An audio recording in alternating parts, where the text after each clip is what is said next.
Hello, everyone, and welcome back to Los Angeles, California for another weekend of LCS action. Welcome back to you, Dash. Yeah, welcome, buddy. We were already here. Much, friends. It is good to be home. We enjoyed another installment of Lane by Lane with our boy Raz and some hilarious answers. And now I'm joined by our analysts, Emily Rand, Kaizen, and Mark Z, to kick off another week of LCS action. The warm welcome is much appreciated. I'm just happy to be back in the studio with you all. We got players close by. The action is heating up. And it's coming off of a very exciting week one that while I wasn't able to be here in the studio to be a part of, I did get to catch all of the action. Met some of our newest faces. And we've got two new faces joining us again here already in week two on the stage today. The hits keep coming. This time we got Yasui and Pretty joining us. For people who don't know, Yasui's been around actually for a pretty long time, grinding away in the Challenger Academy systems and the amateur. And he's finally getting his shot here. He got a really brief stint in Echo Fox, so there's a lot of people excited to see him moving up. He's got loud fans, so you'll see a lot of people talking on Reddit probably about him. And he's actually coming in for the whole substitute, actually, for Saligo, whereas Pretty, on the other hand, seems to be a reward for playing well in Academy. That's what the Immortals messaging was around, giving him a reward versus saying, hey, this is what we really think is best for the team. Yeah, and, you know, these changes are a little bit weird because Saligo looked good last week, so apparently no one is safe. No one. What's going on in the LCS? It is interesting, and I think the distinction is very important between the two roster swaps, where one does seem a little bit more official and possibly long-term. The other was at least given very specific context around this is a reward for, you know, fantastic performance in the Academy split so far. Let's see what other kind of surprises the LCS has in store for us, though, as things go on. But while we talk about new faces, Kaizen, I think we got to talk about the faces that came in just last week. What's the verdict on the performance of some of those newcomers? They all look good. You know, King, he's coming in trying to fill in the shoes of Sven, perhaps the best AD carry in the league. And overall, I thought he looked good in all three games, even if they didn't win all three games. We saw him on the Kai'Sa performance, had that killer instinct, super aggressive, which is exactly what you want to see from a new face coming in. A lot of the time, you know, these newer players tend to be more reserved, and that's not what we saw from King. So feeling good about him. Also feeling good about Danny. Not feeling so good about EG, but that's not Danny's trying his best. Yeah, you know, Danny's he is trying his best. And overall, look, the issues that EG had, when they sort them out, I'm sure Danny will be there to carry, and he'll look even better in that light. And another team that does look good relative to expectations is Golden Guardians, right? Because this is a team that was kind of a free win at some point in last split, and they're not anymore. So I think they're a legitimate threat, and we saw that last weekend. We very much saw it last weekend. In reference to last weekend, I think we should take a look at the state of the league, and we're going to do something a little interesting for the first time ever in the LCS. Because of that carryover in record from spring to summer, we're going to throw the current and complete record of each of these teams up against what their summer split record would be of old. And Mark, this is interesting to me because I think data sets and the way in which you're viewing the data sets can really skew how your opinion of teams. Right, I mean, this is the first time that we're carrying over spring into summer, and so people who have 3-0 weekends are tied for 6 with Immortals, and it really changes the feel when you see them down there. You don't realize necessarily how great of a record they had. Even someone like FlyQuest just underneath them at 8th, at a 2-1 weekend is actually a pretty good showing, but they just feel like they have so much more evidence behind them for like, oh, why they're 8th. But I do think it's important to take note of their actual first week. Yeah, well, Emily, I think also, too, right? It's just, normally we'd see a 3-0, right? And, okay, it makes a little bit of sense for TSM, a team that was already near the top. But I feel like a lot of times we'd be coming into week 2 going, all right, are they contender? You know, is this really a team that's going to be fighting for first place? But, again, you realize, all right, tied for 6, they still have quite a ways to climb. Yeah, and I mean, Immortals at 3-0 looked really, really good. I love them in this meta. It seems to suit them really well. They've been drafting really, really well, and even with Pretty coming up, I do think that this Immortals roster is, you know, I've said this before, like my favorite roster to watch right now. Well, we got two teams up near the top of the standings that will be our first onto the Rift today, and that, of course, is TSM and 100 Thieves. One of our solidly first-place team, TSM. Yeah, and if you're a TSM fan, it's a damn good time to be a TSM fan because C9 has an MSI hangover. Team Liquid is figuring out their whole top lane situation, whereas TSM made no changes, just lean in. We're good at team fighting. We're just going to keep on team fighting. We're good at objectives. We're just going to keep focusing on objectives. And they've sprinkled in a little bit of spice with putting PoE on Viego, which is not a champ we normally associate with them. Well, and they also flexed it top, right? Which I think I like some of the minor tweaks that TSM has done while still remaining the TSM that we know And you know, maybe Love would also maybe love for them to be a little bit proactive early, but that's just me. If it isn't broke, you don't fix it. And I do think, again, like TSM have an incredibly strong team identity right now. I actually really enjoy watching this team, even if they are a little bit slower to start and then go for the late game scaling team fighting. You say if it's broke, if it ain't broke, don't fix it. Some people seem to be doing that anyways, with TL and C9. Yeah. You know, we don't know exactly how bad things seem to be behind the scenes because on the Rift, it didn't look that bad. And I think that's what's interesting about the start of this split, despite the carryover for a team like TSM. Them, 100 Thieves, or excuse me, C9, 100 Thieves, and TL all made changes in the offseason. And that's what makes this matchup coming up today so interesting, is because it's kind of a power vacuum right now at the top, and TSM and 100 Thieves feel the best position after week 1, the 3-0 and the 2-1, to kind of grab the early favorite for the summer split. And on that point about top teams, I will direct people over to Team Liquid's Twitter, where they put out another announcement today with a little bit more context on the move there without reading it on air here. You can go ahead and check that out if you're interested. But you reference, again, this first matchup, 100 Thieves versus TSM. And while TSM is sitting at top dog, I think I want to talk a little bit about 100 Thieves and what they can do to continue that climb up the ladder. And Emily, for me, it's all about the draft, because that was the talk of week 1, was their approach to the draft phase. Yeah, so I'll admit I was not an initial fan of the Karma Abbedagge choice, and I made that very vocal on this desk right here. But what I do want to talk about is how they continued, they tripled down on it, and they had a really good team identity with the draft. So this is our first draft here, right? And we have the Udyr, which is along with the Karma, which is kind of, this is one of the things they change going forward. Obviously, the Karma is going to be buffing up the Ezreal. They still have an engaged support for Hu, which I think he looks a lot better on than a mage support, which is also why you're having the Karma go mid. So I didn't like this draft so much. I was pretty vocal about it. The next day, we swap it up a bit. This was a bit of a risk because the Xin Zhao and the Gnar both have to get ahead early. But guess what? Someday gets a solo kill. You have the Karma buffing up that Xin Zhao, going in for skirmishes and team fighting. He gets involved super, super early. And then you have the poke bot lane. They further refine this on day 3.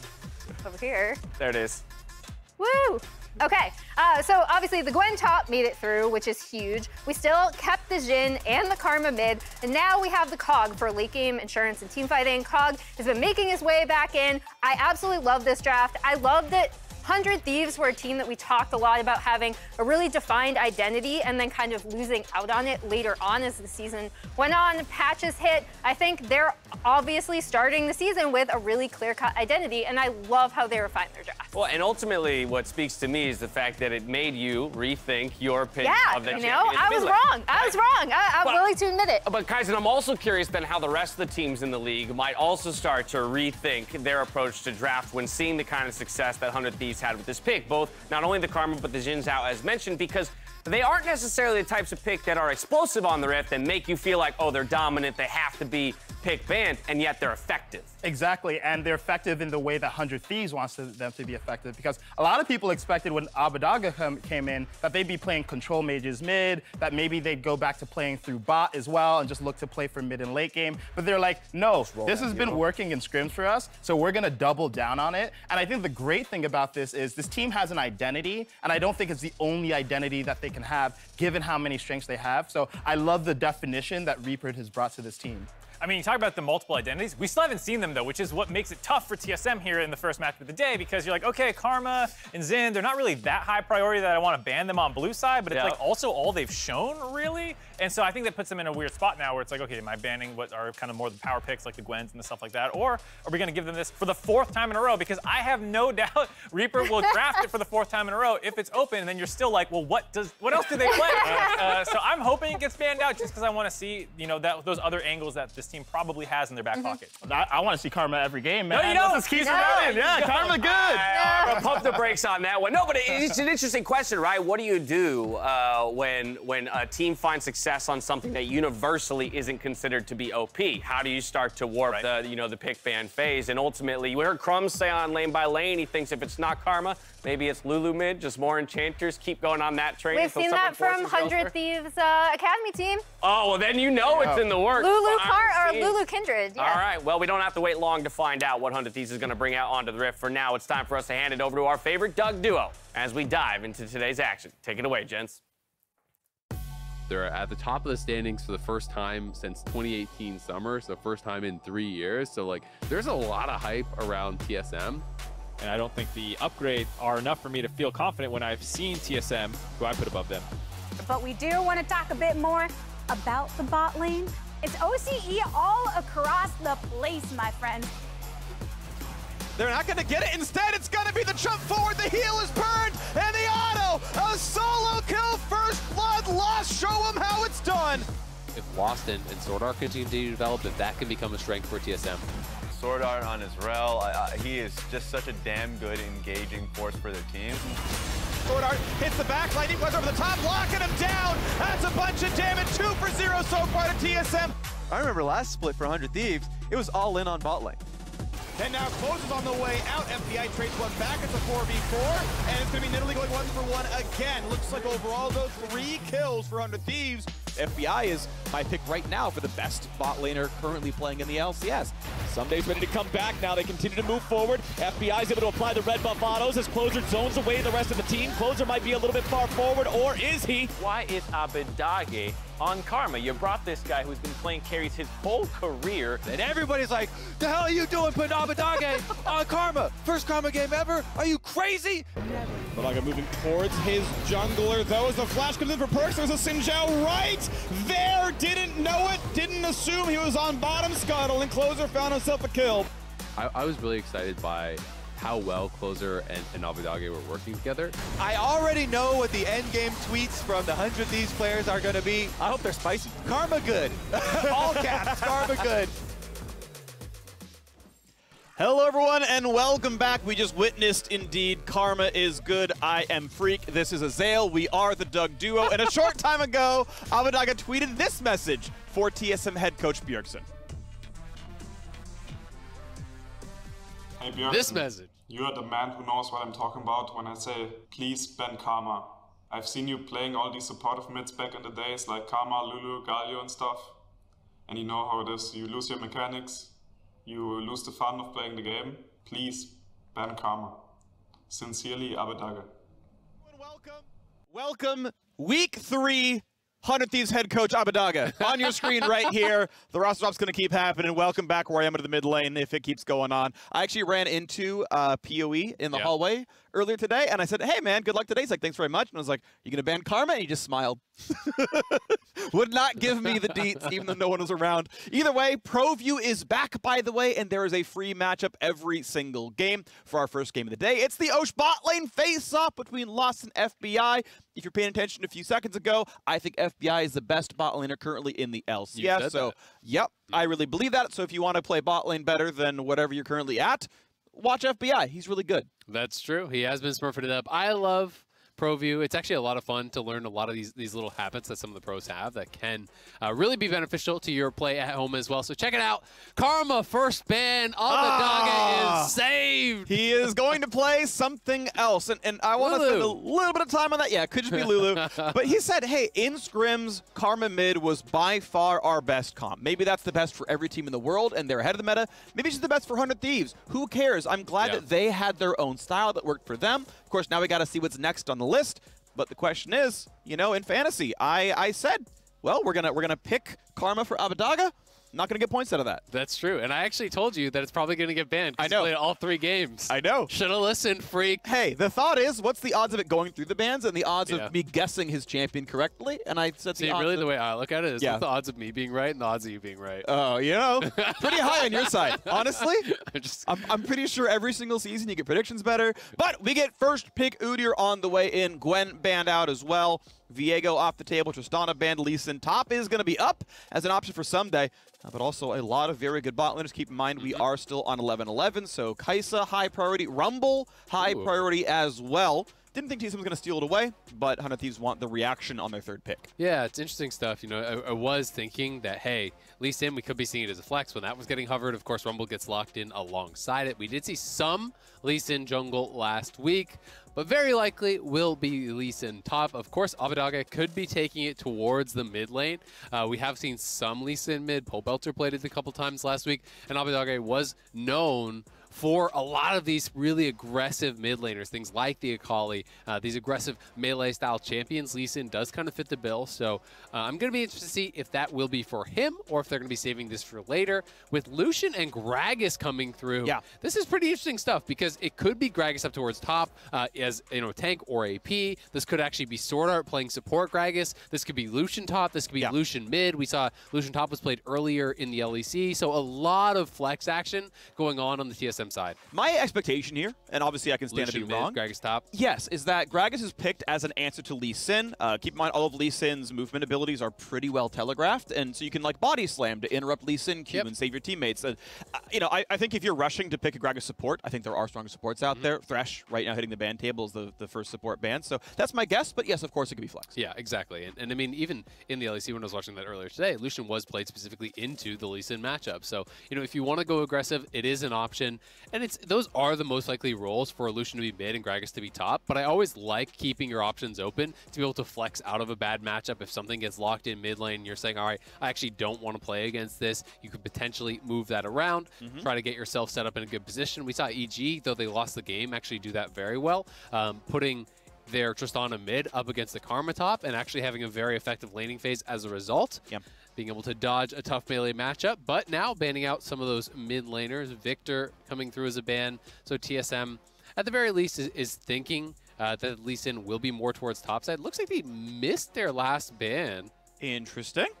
All right, well, Ton of Thieves time to make some choices. Obviously, they've already locked in Kai'Sa for the bottom lane. The ability to play Senna with a non-Tahm Kench support also available. Honestly, farming Gragas probably could fit the bill, so a possibility that TSM goes that side of the matchup. Kai'Sa being short-ranged, fairly easy to poke out, could be a decent lane if we want to see that one happen. But TSM have to lock in their entire comp, seeing Leona support now.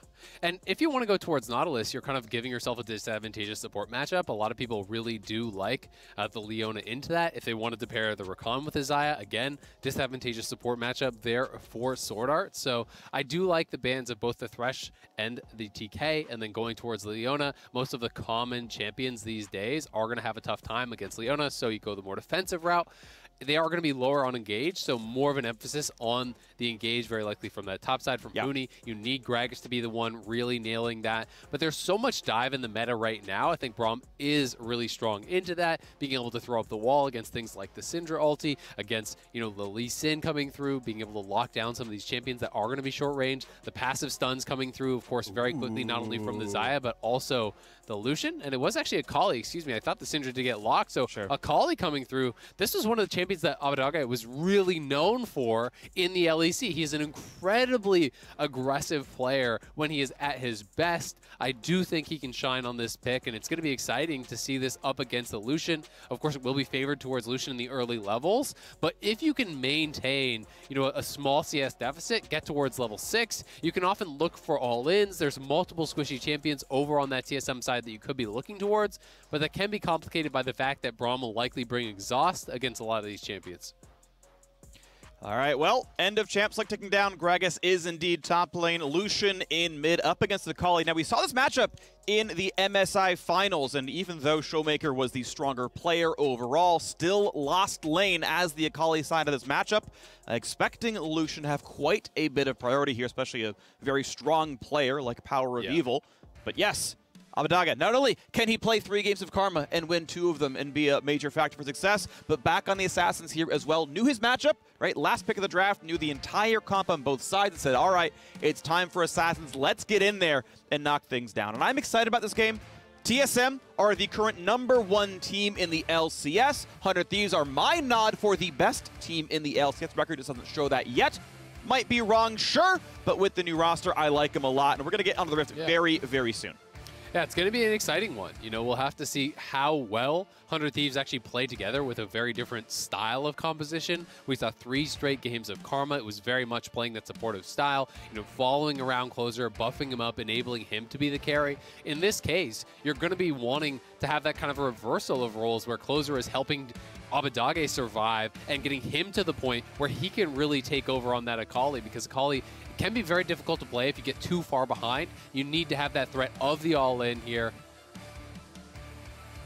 Yeah, and that's going to be the threat. It's going to be interesting. One thing as we track down Huni is on his way back soon. We do have a pause getting us up into this one. I don't know if it's him getting physically back in his chair. I can't quite tell. It looks like it's empty, but maybe I can't quite see it. Or it's just reconnecting to the game. But we'll be ready to go pretty soon. TSM, the winningest team in LCS history. I know many of you have just joined us in the last couple of years. TSM, the first ever LCS champion. And on their jersey, well, some of their jerseys, these ones don't have it. 6 stars, I believe, is the count for them. No, it should be 7 now, actually, after winning the most recent summer split. Either way, obviously, a very, very successful organization. After last year, they only kept their jungler, brought up their academy bot laner, and signed 3 new players from all across the league and all across the world. And, hey, back on top again for the first time in quite a while in the regular season. 100 Thieves have had a mid lane shuffle for a while. Abbedagga, the man on your screen right now, definitely exciting. He's going to be piloting the Akali, and he is the reason I think 100 Thieves is going to go from a 4th place team to the best in the league.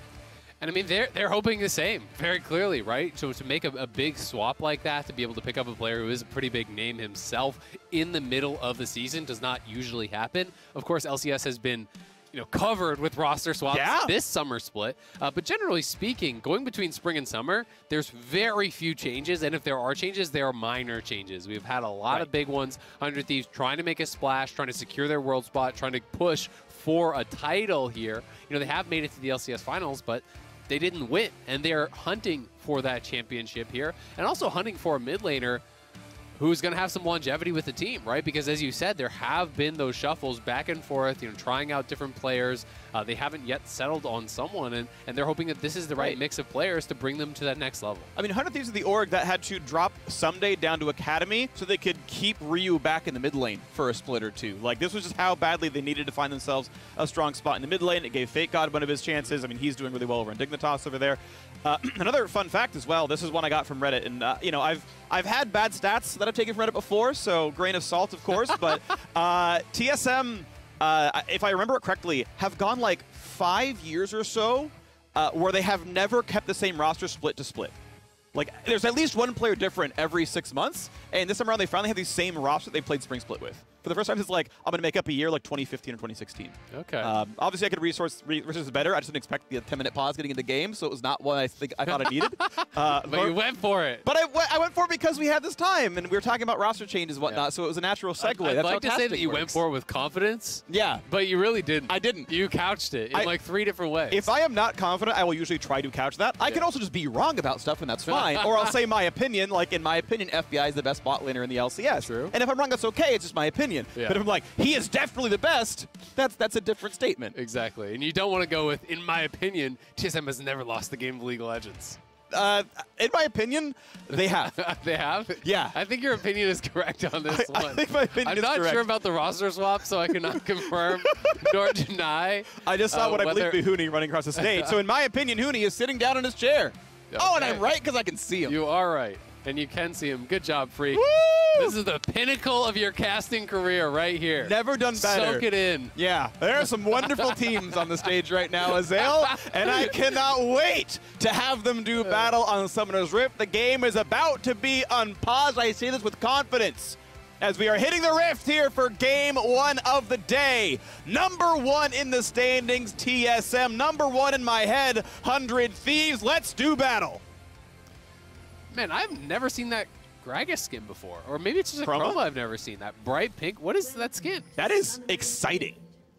Is it? I want to say it's Vandal Gragas with a chroma. Huh. Interesting. Never seen it. Or it could be a new one. Maybe it's a new one and we just haven't seen it yet. Because no one really plays Gragas in solo queue, to be honest with you. Yep. That's true, too. This is Phase Rush Gragas, so going to be interesting to see which route he does go. I am expecting it to be more likely tank, but Huni is his own man. He likes playing the aggressive style, and I wouldn't be shocked to see him go more of an AP mix, especially because they are playing double marksman, maybe feeling like they need a little bit of that magic damage to try to punish the lack of MR that there will likely be. Yes, and I also want to point out, because you can tell from rune choices, Closer is going to be doing a bit more of the Bruiser-focused build, from what I can tell. With Conqueror on Rumble, you go Riftmaker. You tend to be able to sit in melee range a little bit longer because you're going to get a lot of that Omnivamp stacking up, either from Conqueror 10 stack or obviously from Riftmaker itself, and so you survive a bit longer and can frontline a bit more.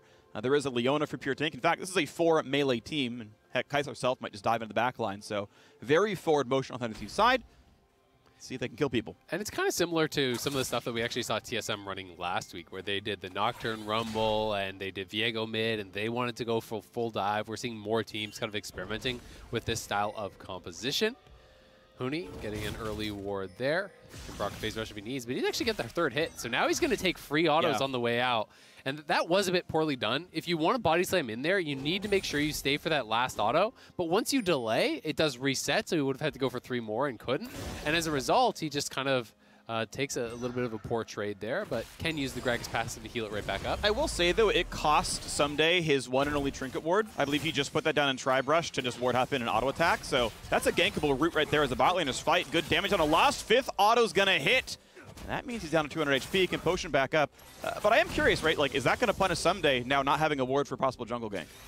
It's definitely possible. I mean, the trouble is always that I feel like, especially with Udyr, you know, he's tracked so well these days. It's almost always a 6 game clear, unless you're going to have some variance in your pathing, which we know right now that Spica is not. I don't think you really will be punished by that, but it is an interesting point. There is that cost if we do see Spica head up there early on. And for now, Huni's standing back up, just, you know, keeping track of the score.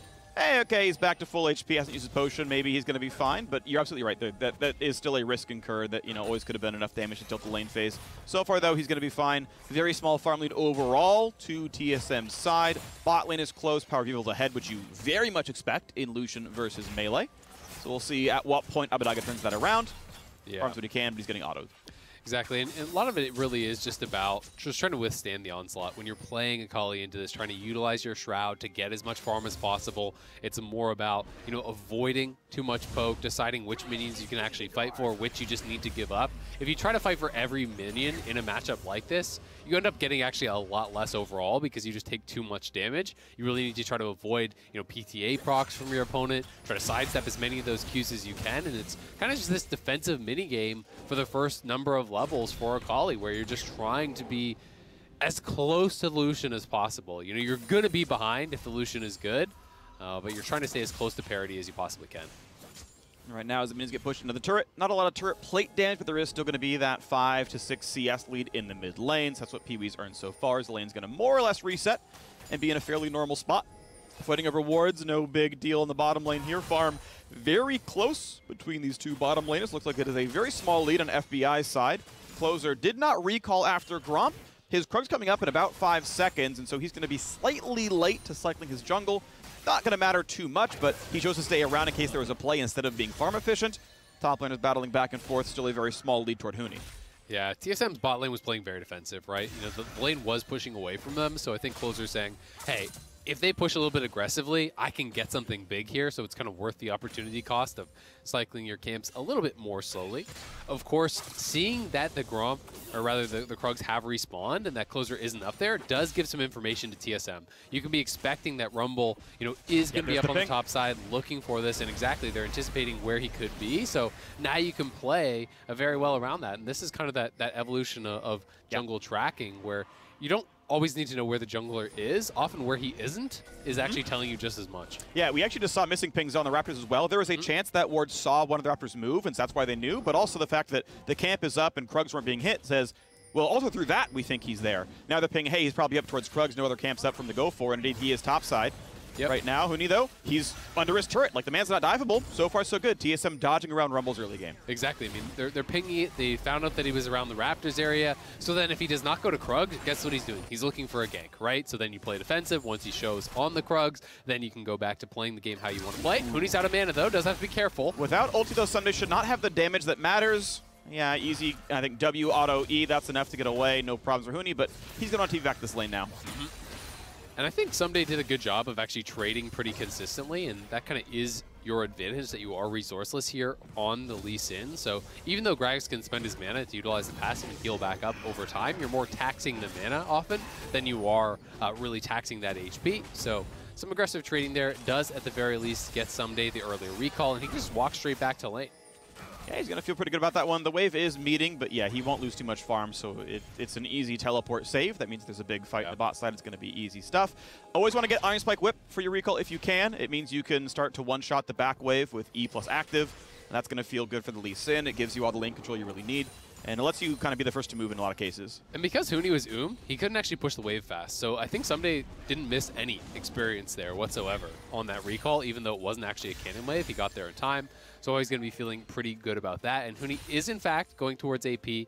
Likely will be Everfrost here coming through with the Lost Chapter. That's pretty much always going to be the option. You pointed out 4 melee champions as well as Kai'Sa that wants to dive in. Everfrost can be very, very effective in those situations to be able to just peel for your double marksman as they're kiting back. TSM is very much so going to be wanting to play defensive here. He's also one of the only magic damage threats on the team. I mean, technically Phoenix Udyr, sure, like he exists and it's not 0, but otherwise armor stacking is going to kind of let you ignore TSM's comp. So yeah, it fits out there really well. Obviously, one of the meta calls in League right now is, okay, mid marksmen are really, really common. A lot of comps run them. So how do we get enough magic damage? Well, Tank Udyr is not that. Rumble is very good early, but he stops getting abilities that scale post 13. So good luck being a late game magic threat. So, okay, AP Gragas is one of the options. I think it's a totally viable choice. Yeah, absolutely. I mean, most teams are going towards kind of AP junglers and trying to figure out how they were getting that in. You know, obviously Morgana has fallen out of favor, has received some pretty significant nerfs. So I know people were experimenting with some of the other AP junglers. You know, I've heard talk about experiments with Fiddlesticks. I'm not sure if we'll end up seeing that on the stage. Because as you say, people really want a lot of these AD mid laners. They're the most popular picks right now for that lane. They're the ones that can play aggressive. People are not happy with AP itemization as far as mid lane does go. So, you know, finding out where you take your AP is a challenge that a lot of teams are having to face in draft. And Gragas threatens the squishies who are going to be building some armor. Like, we're going to see Abbedagge build Seekers and Gozonias and whatever, and you can threaten that. But AP Gragas never threatens your front line, right? So if Leona is getting very tanky, the burst is usually not enough. So like as a tank or someone who wants to build those sorts of stats, you can just go towards HP, and generally Gragas is not going to be a big threat for the sustained damage. True. Just depends if you're going to get kind of chunked off and destroyed really early on, and hey, maybe you have enough damage to burst out a Lee Sin or something. That can be the hope. As we move on, Spica back through his jungle. Farm pretty much identical here for these players. We're at 8 camps apiece, roughly. Rumble maybe 1 camp behind. Nice that one. That's good. Dodge away from what could have been the body slam and just jump back to the minion. Yeah, whatever. I mean, it doesn't mean anything, but it's really cool. It is cool. I mean, it's those little things that sometimes mean something over the course of a lane when you can create these small advantages. In this case, yeah, of course, it doesn't really matter. Both of them are pretty up on resources. Yeah, I mean, that can be a little bit of it, where there's unironically some hesitation next time he goes in for the Q. If you're expecting him to fake, you may hold on to your body slam. Maybe you react too late. But those little plays are always nice to see. There's no reason not to do it as the Lee Sin, I'll say that much. Yeah, of course. So far, so good. Next set of recalls come across. Spica's got his Bomb Cinder. He's on the way forward. We get the Hextech Alternator out of the Rumble. So it is actually Night Harvester. So the Keystone not matching what I thought was going to be the Mythic build. Unless he's doing... he could Rocket Belt, I suppose. Sure, as like the other option, I think, is the other way that builds in. But I don't think he's like rushing Horizon Focus. So yeah, unlikely then. But we'll see what comes out of this. Always a chance, like, I want the early power spike, and I'm still going to Riftmaker. There's a lot of build variability, technically out there, and I'm curious if that does happen. But otherwise, Riftmaker coming through. Or sorry, Night Harvester coming through as I misspeak. And Spica now going for a fairly early 10-minute Dragon. Keep in mind, sold the first Drake 2.5 minutes ago, now getting Rift Herald.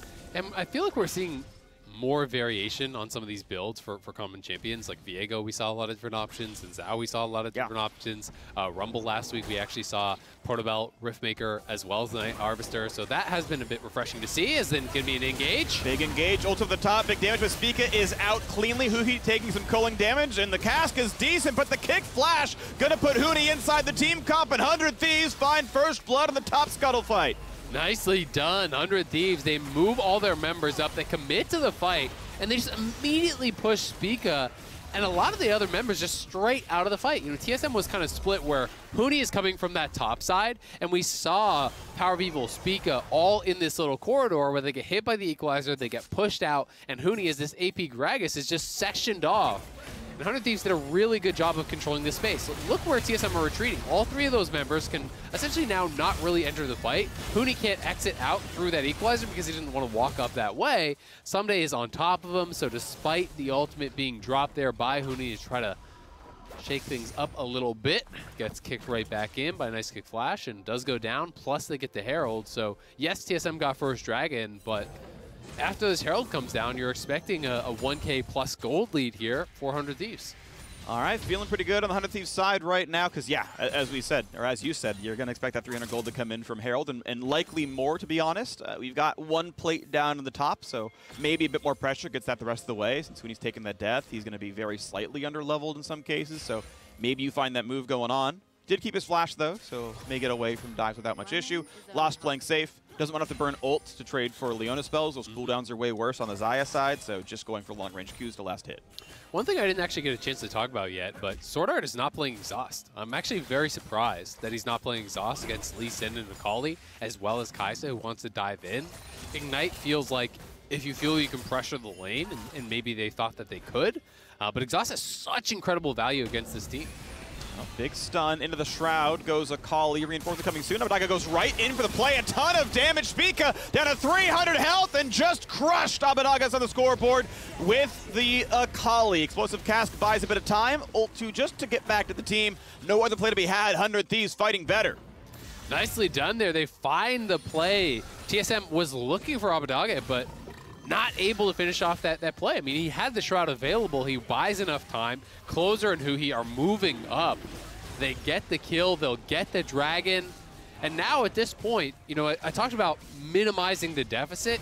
Abbedagge's down 15 CS, but he has a kill to his name, so who cares? You're even now with the Lucian, who has no defensive stats whatsoever.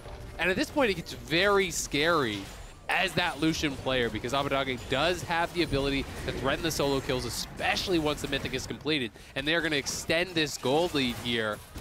Getting pretty big at this point, going to be up around, closing in on that 2K mark. Yeah, feeling really good right now. So, plate's going to drop in about 30 seconds. No one's pressuring any lanes. It is just going to be the 2-plate take.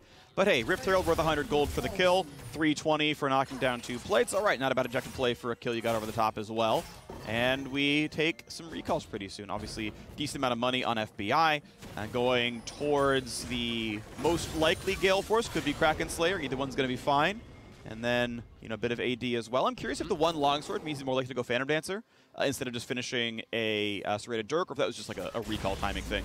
Yeah, could just be a recall timing. Could be interesting to see where he does go. We're seeing more players. Like I feel like it used to always just be Mythic plus Collector, and now I am seeing more variation of people going into just straight Mythic, into the PD, not placing as much value onto the Collector. So interesting to see a little bit of variation here. Yeah. And with the Kraken Slayer completed, I do expect that it's just going to be PD second. It makes sense. I mean, if you're trying to like make a thematic build, I think Gale Force and Collector make sense together, right? You're playing more Assassination. You've got functionally 2 actives, right? The Gale Force and the 5% kill from Collector. The lethality makes sense with the Q. But yeah, if you're Kraken Slayer, you're going for the auto attack focus build. So you want the attack speed. You want the other complementary stats. So it makes sense to go Kraken Slayer, Phantom Dancer, and 1 longsword is enough to wait around for a while and then build a second and then go towards Zeal, and off you go to the races. But now you've got plays from TSM ready for the counterpunch, looking as 3 towards the bot side. I mean, FBI can wave clear, and that turret on its last leg, just about 1,000 health. Also a blue buff steal. Gonna be smited. Spica didn't want, I guess our GPU already has one, so feels safe to just smite it and walk away. Yeah, not too much of a risk there. Nice little invade, though, taking away the blue buff. There wasn't any counterplay to be had on the other side, as they'd already cleared theirs out. Everfrost complete here now for Huni. So can even use that as part of his combo, even just with the E, Everfrost plus auto, proc the phase rush, retreat. Not much of a recourse there for Ssumday, and the wave clear gets pretty good once you have some levels into that Q as well as a bit of AP under your belt. It's pretty hard to actually get much turret damage down as the Lee Sin. Absolutely, because if you try anything, he almost one-shots the wave and knocks you into the wall, and you're like, I am in front of the turret, and there's no minions, and this is going to hurt a lot. Now a big Cask almost lands the root, but he's got Rumble. There's the flash, there's the kick, the ward hop as well. Huni needs 1 more body slam. Is he going to land it? Yes, he is! Huni is on the board! Nicely done. The clean mechanics there from Huni. Body slam, flash, immediate ultimate. He didn't leave any gap for that to be flashed by the Lee Sin. I like how he did not do that. In this case, he didn't need the added damage. And sometimes players do greed out for an additional auto in there. It gives an opening to escape as Hui pushing forward, but Lost will not even have to blow that ultimate. So pretty calm play from him. TSM do strike on that top side, but 100 Thieves with the addition of the Rift Herald damage down on the bottom side have now knocked down that first tower. Big damage from the ultis. Hui might just drop it. Indeed, it happens. Now Abbedagge goes right back in and trades mid laner for support. Feels good, but a stun on Akali is dangerous. Pops the ultimate. Lost on the way out. Cannot survive. Just can't build the space. Closer burns the stopwatch. Is there a re-engage? Q is timed well, but the shield was up. A triple kill for the Akali. Abbedagge's feeling great. Finding so many kills now, 5-2, 100 Thieves. Abbedagge off the Karma freedom! He's playing the assassin, he's flashing over walls, he's doing kickflips, taking them down left and right. 4-0 on the champion has gotta feel good for him. Getting a chance to show off those mechanics, to really show what people thought they were bringing him in for. And now it's even more powerful as we watch in the Honda performance play here. He can play the Karma, showed that last week.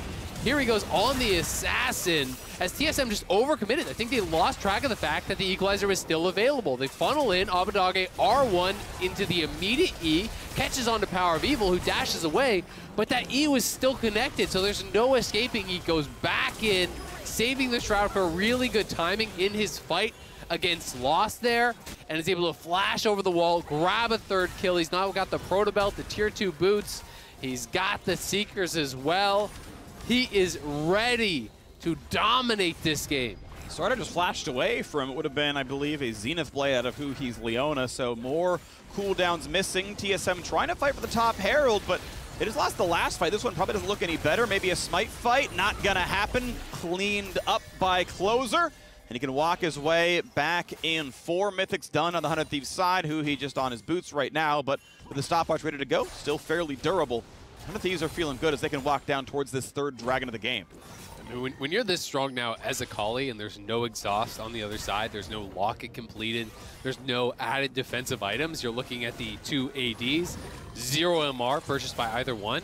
Like, this is a dream game. You can absolutely 100-0 either the Lucian or the Xayah. If you can actually connect to them, get into the backline, hit him with the E, they're pretty much donezo. So we'll see if he can actually make good on the lead that he's now created for himself. Yeah, see if he can manifest the rest of this one as, well, this Herald summoned a little bit too close to the midpoint of the lane and does a whole fat nothing. 25 gold handed back over to whoever last hit it, but whatever. Dragon still theoretically on the board, cleared out by FBI. The mid wave is, and off they go to the bottom river. The slight win, I guess, is that TSM did bring everyone towards mid lane, so the side lanes did get pushed. Top lane will lose some of that farm, so there's a slight edge there as far as the experience and the CS is concerned. Someday winning out in that regard. They'll grab the dragon here, and they're just going to continue looking to invade. They want to scrap, especially in the jungle here. Looking for fights consistently really does benefit 100 Thieves when you're playing with the Rumble. Anytime that Equalizer is available, you can really look to get aggressive there, because TSM funneling through these tight choke points in the jungle is just not going to work for them. It's not. It's been tough. Rumble over the top, Akali to finish the deal. Kais, if you really need it, just in case. It's been a good look. 100 Thieves so far have found another comp that works well, and they are easily battling the #1 team in current standings. Went 3-0 last week. Here comes Kali. 3-1 run is now Huni has to try to get away, but he's got nowhere to go. Over the top goes Equalizer. Hui finds out the first kill. Culling in a retreat now for the TSM mid laner, but Spica just gonna drop as well. 100 Thieves always ready to fight, and every single time they win it. And now they're going for the Baron here. Abbedagge did not commit the ulti, neither did Someday. So the solo laners still have ultimates available here on 100 Thieves, making their turn more powerful. Their Baron take is not that fast, though. We'll see if they're going to commit to this or if TSM will push in and try to force them off. It's going to be tough, but they can try. They got a little bit of front line. 4,000 health, though, on the Baron. Easy Smite at 900. They're going to turn for the fight. It's going to be Lost. Kick towards the wall. They will give up Baron and take the kill instead. 100 Thieves, how much has it leashed, though, is the question. Back up about half. Closer. He's almost dead. He's got to be real careful. When he gets the shield back from cooldown, can walk in and use that. End of the day, they're going to say, you know what, we don't need Smite. There's no steals available. They grab it. No problem. 100 Thieves grab a sub 21-minute Baron. They are dominating in this one. Let's watch it one more time. TSM trying to go for the invade. Huni goes in with the body slam flash, but who's going to follow up on that? It's just Udyr that is there with you. Lost is not in position, neither is Power of Evil, and then again, it's these jungle corridors. As TSM try to commit into this fight, Equalizer gets dropped into the corridor, the marksmen have to retreat, 100 Thieves has their carries free firing. And it looks really good. The early game has snowballed into an avalanche now in the mid game, only 21 minutes in, but the Red Bull Baron on for 2 minutes 20.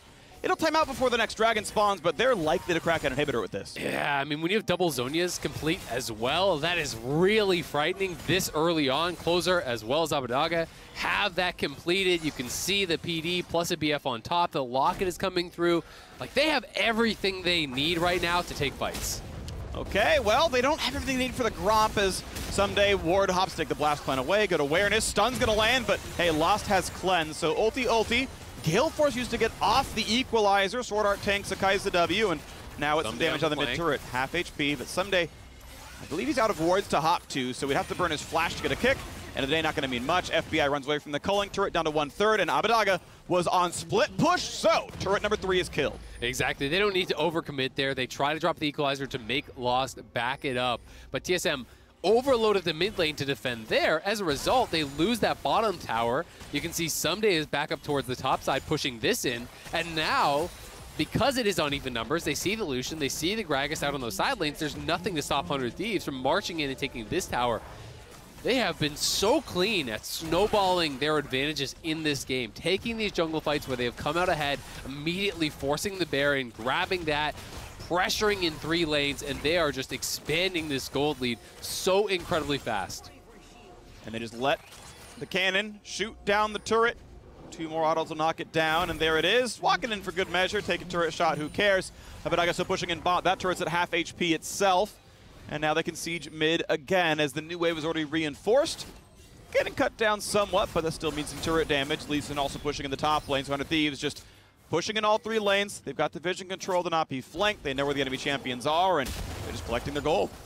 Pretty much any time you see Huni on the map, you don't really have to be worried about an engage from TSM. That is one of the weaknesses of this squad. The most explosive engage besides him is Udyr running at you and bear stunning you, right? So this is allowing 100 Thieves to push very aggressively. As long as Someday has eyes on Huni, the rest of the squad isn't worried at all. A couple ults come down onto Lost. He, of course, doesn't have cleanse. Doesn't want to burn the ult. He doesn't need to. Able to walk away, but that means it probably trip to the fountain as Locket is popped just to walk in and take a little bit of damage as they try to hit this turret, but still wave cleared well enough. The Baron ends. They will not knock down an inhibitor or an inhibitor turret. They just get them low. Still, money earned, 8K gold lead, next dragon in 20 seconds. And that is 4 towers taken during that with this final tower here. They got both the mid ones, they got the tier 2 in top as well as bot. So that is a lot of gold going the way of 100 Thieves. You can see up above an 8,000 gold lead at this point, and you look at even just some of the individual matchups become very, very concerning. Kai'Sa being 3,000 gold ahead. Power of Evil has good farm. He's trying to keep pace with Abbedagge, but he's so strong at this point of the game, and all of these gold leads seem to be amounting in these item completions as Someday has Asterix now on top, and they can put themselves to Soul Point. Here we go, red buff attempt.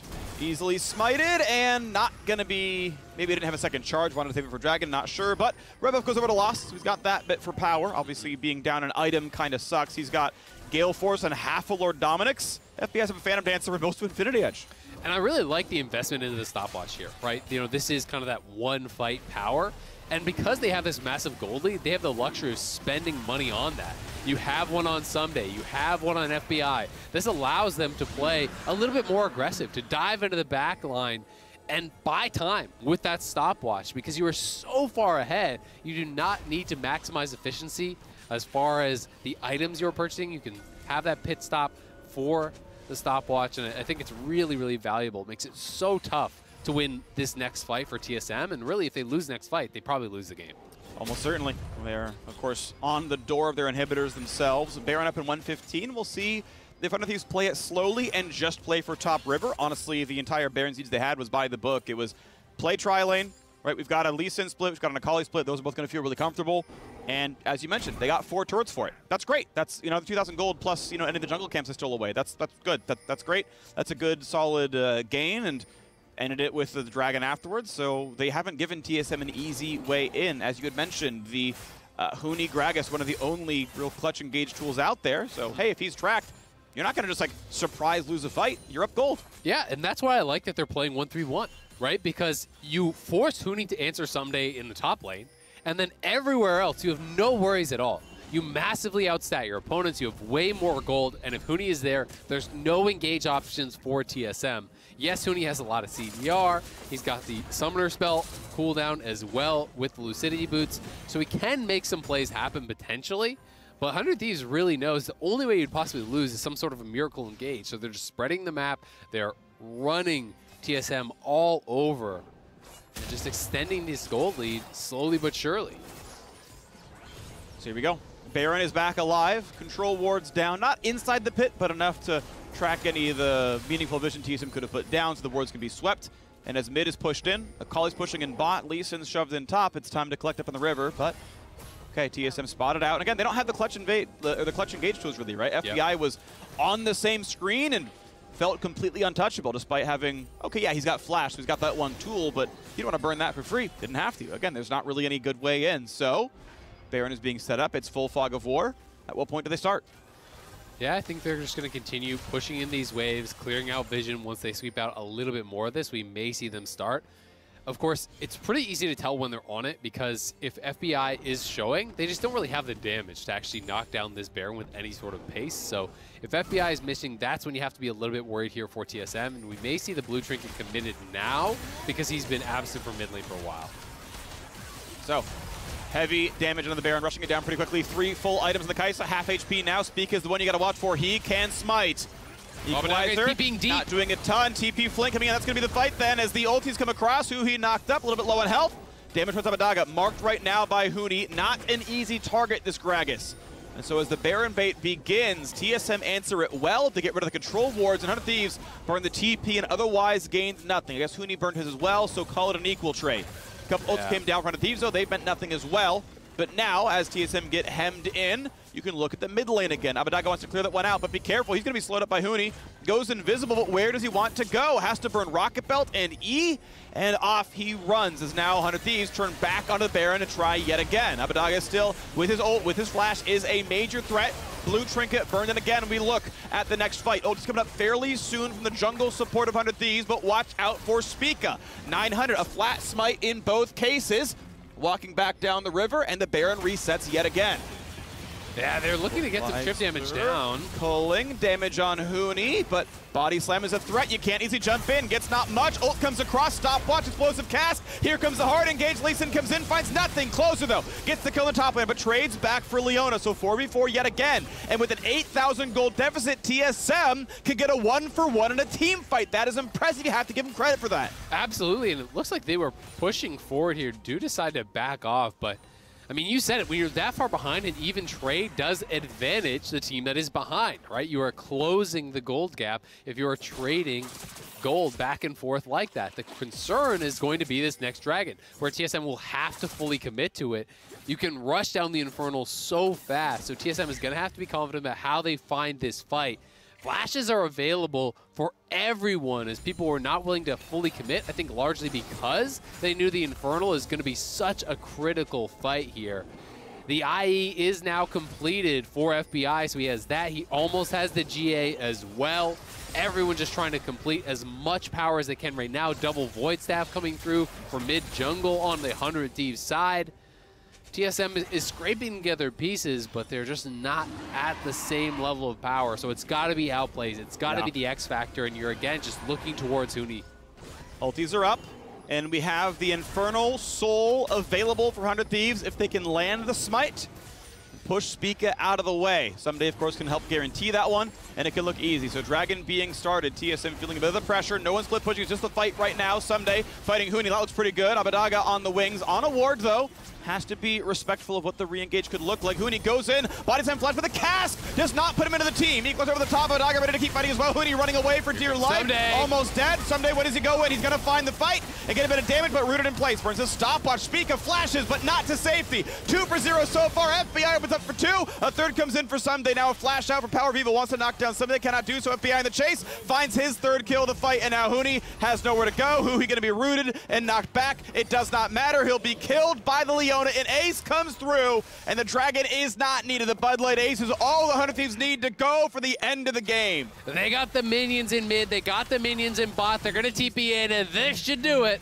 It might be at least the double inhibitors. There's a chance to go for the Nexus, but they might just go for the inhibs and then also just turn back to the Dragon. Respawns 15 seconds for Lost, 30 for Huni, 25 for Power Vivo. They are going for the Nexus with 4 right now, as they keep on pushing forward. Leona joining in soon. Sword Art is here. First Nexus being attacked. That one's going to go down. Here comes Equalizer yet again. They're going to get the kill onto Braum, and the second one as easy as that. 32 minutes. They're going to find the win. TSM find their first loss of the summer split. A stopwatch. Save his KDA, and they'll do so. Abbedagge finds his second champion to find a win in the LCS. Nicely done. 100 Thieves coming out hot today. They were looking so good in that game against TSM, really dictating the pace of the game from very early on. Really from the first Herald fight up on the top side, finding a decisive win there. They constantly forced fights around these chokes in the jungle, utilizing the equalizer so incredibly well. Abbedagge able to clean up in a couple of those fights and got so far ahead that when he's constantly threatening these flanks, the double marksman composition of TSM was never really able to enter the fight and get that kind of front-to-back fight where they want to free fire, where the Braum is up in front between you and the carries. Abbedagge was always threatening that flank, and they just couldn't make it happen. Yeah, really nicely done. So TSM 3-1 so far in the summer split. Obviously, they are still the first place team. For now, they are still half a game ahead of Cloud9. We'll see if they catch up, but it means that we have 100 Thieves getting that much closer. Now just one full game behind, they can take that first place spot before too long. And that's 3 wins in a row now, right? Yeah. They lost their first game of the split there on the Karma. We're getting a lot of heat for that. What are you doing? Get them off the Karma. Well, they went back to it 2 more times in a row. They won both of those. Yep. It was actually, Bjergsen that got him out of Karma jail, banned it for him so he didn't have to play it, but the Akali looking nice. Yeah, so now do you leave up Karma? Because, hey, the Akali looks good too. And the thing is, again, 100 Thieves themselves decided, hey, these comps work well for us. You heard it in an interview last week as well. It's like, look, this is what's working for us. Like, it's been successful in scrims, so it's the comps we're going for. But I'm always a fan of a man who can play both styles. He can take over the game on Akali. He can be the clutch support the team needs on Karma. And if you can play all of those styles well, that is awesome. That is great. I'm a huge fan of players like that. I'm already becoming a very big Abbedagge fan. That's wonderful. What we kind of saw on display was why I still have 100 Thieves pegged as the top dog, because I like them everywhere. One of the questions was, which rosters can integrate Someday well? Because he's had some really bad splits, either from having a jungler who's not on the same page or a team not on the same page, but like the Hanes are good, the Brain is good. This feels like one of Someday's best splits. He's on a good team that complements him. I mean, every role down the line is top 3. Yeah, I mean, to me, the bigger thing feels like Someday doesn't have to be the guy, right? And I feel like Someday has never been at his best when he has to be the guy, when you must carry or your team will lose. Like, he is an outstanding player, but being that secondary carry, that extra threat, always feels like it suits him better. Yeah. And you have this incredible bot lane. You now have a true carry threat in the mid lane. Closer is looking revitalized playing alongside Abbedagge because it's a lot easier to play jungle, let's be honest, when your mid lane's dominating, just like it's a lot easier to play mid lane when your jungle's dominating. So those two are really working well in tandem, and it's giving them so many options, which does make them a true multi-threat team. I mean, you talked about it earlier. You want a player who can play the different styles. Yeah, I mean, if you can carry from all roles, play all champions, guess what? You got the perfect team for League of Legends. Yeah. And otherwise, you have to work around it. And that's okay, too. Sometimes, you can be a very, very good team, an elite team, either one that wins a domestic championship or even, an international title where, look, we just have 1 or 2 styles and that's okay. Like, that can be enough when you're that good. Crown's world champion playing Malzahar mid. It's fine. You know, you play what fits the meta and you play to your own style. And that's fine, right? That can totally be good enough. Not everyone is literally the best player in the role when you win a championship, and that's completely reasonable. And right now, though, 100 Thieves, again, you know, feeling really good, firing on all cylinders basically everywhere, and so I'm a big fan. And you know, even looking at Closer himself a bit more, his wins are all in unique champions this split, right? Rumble was not a jungler in the spring split. He's picked that one up pretty you know, well, looked good so far. Xin Zhao, his 2 wins with Karma, like that comp looks nice, right? Karma mid wasn't a big deal. It was Abadaga's first time playing it last week, and hey, his first Xin Zhao games in forever, basically. I'm sure he's played it some solo queue, you know, back in the day, but it wasn't a competitive champion. Those 2 looked good, so I like the 100 Thieves have cons. I like how good they look so far, so 2 thumbs up for me. For now, we're handing it over to LaTigris, who's on stage with Closer for our Verizon post-game interview. Thank you, Freak. I am here with 100 Thieves Closer after that victory to kick off week 2 here in summer. An early Herald and Akali that was 4-0 at 18 minutes. What do you feel was key to taking down TSM now 3-1? I feel pretty good. TSM has been looking pretty strong. And in the first week, our first game didn't look as good against Immortals. But I'm happy that after that game, we are playing more dominance. And today's game was clean as well, so I'm pretty happy right now. Yeah, from that singular game, we have seen you ramping up from that first W to the next one, now the 3rd one in a row. Abadaga, the newest addition to 100 Thieves, you have some history with him. How does that diverse champ pool that he is showing out here, whether it be the Karma or the Akali, affect the way that you play in the jungle position? Yeah, I feel like me and Abadaga is on point right now. We are at the same page with our picks. We read the meta well, and I'm happy we showed something other than Karma today. So I'm looking forward to playing with him more.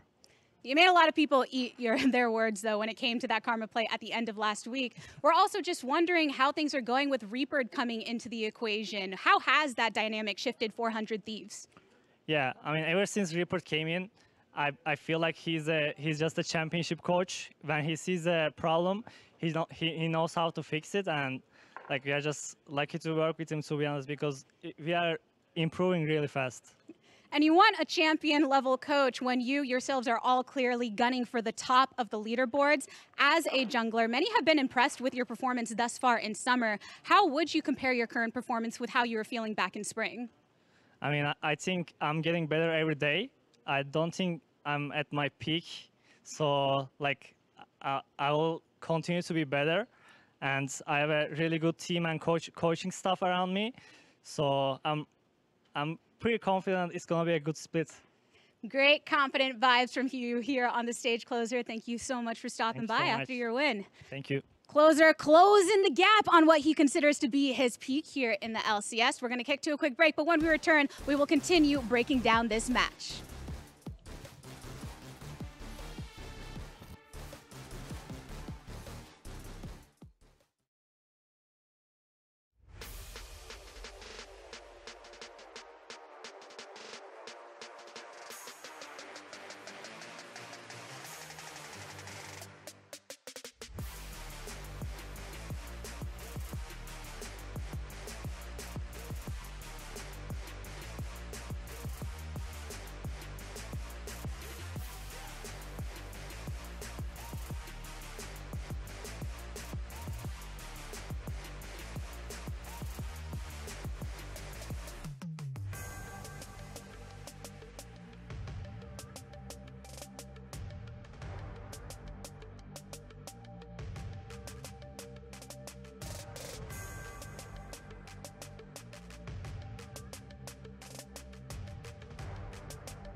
Welcome back to the State Farm Analyst Desk. In a battle between two of our top performing teams from Week 1, it's 100 Thieves who comes out on top. And I'm going to turn to Emily first on this one because we had the setup of the draft. The question was raised, what happened when Karma comes off the table? And that exactly did happen. TSM didn't want to see it. 100 Thieves comes through with something totally different. Yeah, so this draft, obviously, I know people are like, whoa, they did a complete turnaround from Karma to Akali. Akali is a champion that Abbedagge is very comfortable with. I think another thing that I do want to call out that I didn't talk about initially in draft is that Karma is a really good response to Rumble. And guess what? They locked in the jungle Rumble. And Rumble works best when you see him in compositions like this with the Leona, where you have some sort of really hard lockdown CC.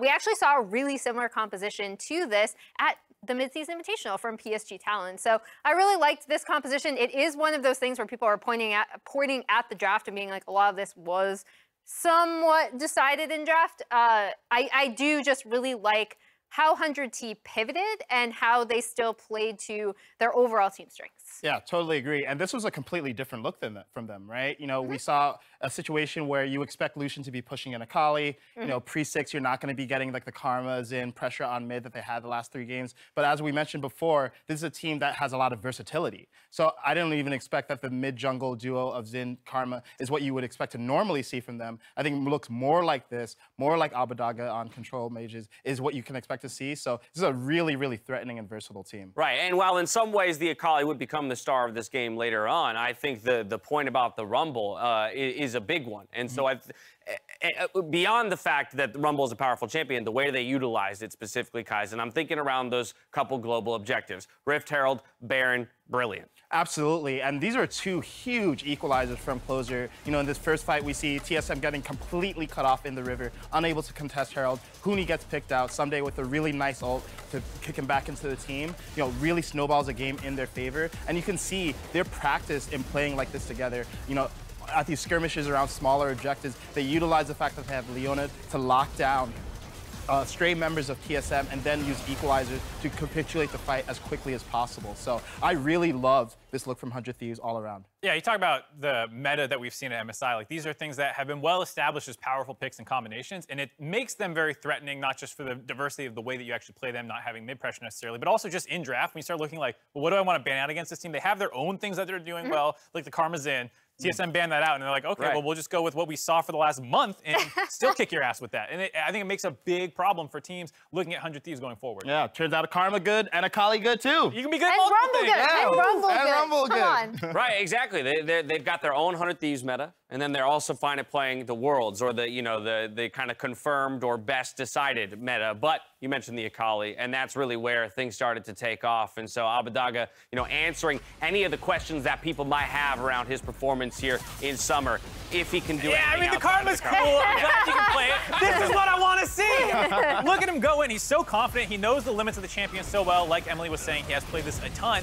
And it also shows that the rest of the team is on the same page. He knows when to follow up, when to bait people to come into him, and then have the Rumble equalizer come on top. And this is still early in the game. This is like 10, 15 minutes in that he's baiting this huge triple kill that he's going to get. And then from the rest of the game, like, who's going to stop a 4-0 Akali from this point? And it allows him to really take over the game. And this is what we were honestly most expected about Abbedagge, having this other huge threat that 100 Thieves can have now to make so many of their lanes scary. And on top of the fact that, like you're saying, Closer on Rumble looked incredible. He himself is a carry. Yeah, and Closer has looked great all split so far, right? This is a completely different style than what we are used to. Last split, he was one of the junglers who had the most first dragon takes, and he's more oriented around objectives, but he came under some criticism because he wasn't getting lanes ahead. He wasn't snowballing his lanes. And now what we see is he's playing with a team. He's getting objectives, not just by himself, but together. So I really like this look from Closer. He looks revitalized. 100 Thieves with a new look, looking good. We are going to step away for a brief moment, but on the other side, we're diving into Dignitas Quantum Pay, taking on Team Liquid. We'll see you there.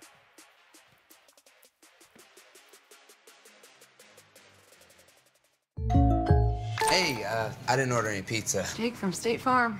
After you saved me so much dough on insurance with that Parker promo, I devised a promo for you. Here's the deal, Parker. State Farm offers everyone surprisingly great rates. Yeah, right. Pepperoni pockets, an atomic brownie, cuckoo crusties. There's no promo, it's just great rates. And a cider ranch. You're the man, man. When you want the real deal, like a good neighbor, State Farm is there.